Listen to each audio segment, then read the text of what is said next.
Hello, everyone. My name is Ryan Schaefer, and tonight I'm going to be talking to you all about financial literacy and the importance of it being taught in our schools today more extensively. I want to share with you all a few statistics, some research, a little bit of knowledge, and this first statistic that I'll be sharing with you all, pretty mind-blowing. First time I heard it, pretty crazy that it's actually a real thing, a real statistic, a real number. And that is that 65, nearly 65% of Americans. So if you take a group of 100 people, you sit them down, give them a piece of paper, give them a pencil, 65 of those 100 people are incapable of passing a basic financial literacy test. That's pretty crazy. And this is not complicated, super complicated stuff. This is not geometry or physics or trigonometry or anything for that matter. This is simple stuff like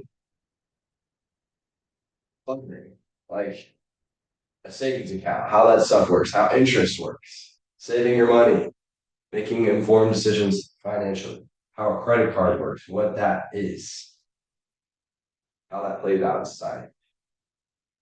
According to the Jumpstart Coalition of Finance, the studies have shown that young individuals that gain exposure to that financial knowledge very early on, or take a financial literacy class in high school, whether it's in eighth grade, ninth grade, maybe even 12th grade, the earlier that exposure is to that material, more confidence that gives young individuals to make calculated, thoughtful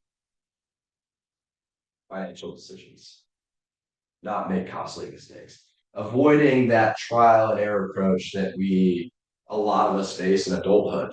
We make a bad financial decision and we just learn from it the hard way and we try to not replicate that. Essentially trying to get ahead of the curve, get ahead of that curve, gain that knowledge as early on as possible. According to the Federal Reserve, there's over $2.7 trillion of student debt across the board. Now, this is not millions, this is not billions. This is trillions with a T, guys. I don't know what you're gonna do. I can't even like that much cash, that much money. There's billionaires in this world, but there's no such thing as a trillionaire, right? That leaves hundreds of thousands, that leaves millions of college students, young people like ourselves, young professionals that don't know how to navigate that, don't know how interest accrues, how that works, how that process works. Therefore, those small payments, those small debt payments that start as manageable, they become increasingly unmanageable over time. They just build and build and build, stack up. And eventually you've dug a humongous hole for yourself that takes maybe 5, 10, 15, 25, maybe even the rest of your life to pay off. That's pretty crazy to me. So you graduate high school, you have no idea what money management is, how to balance a checkbook, how that stuff works. You get a credit card and you start spending money that isn't real, that doesn't belong to you, that is not in your name. You start overspending and you collect an absurd amount of debt, and you've dug a humongous hole for yourself that will take many years to come back from, potentially many years to come back from. So picture a world where we all graduate.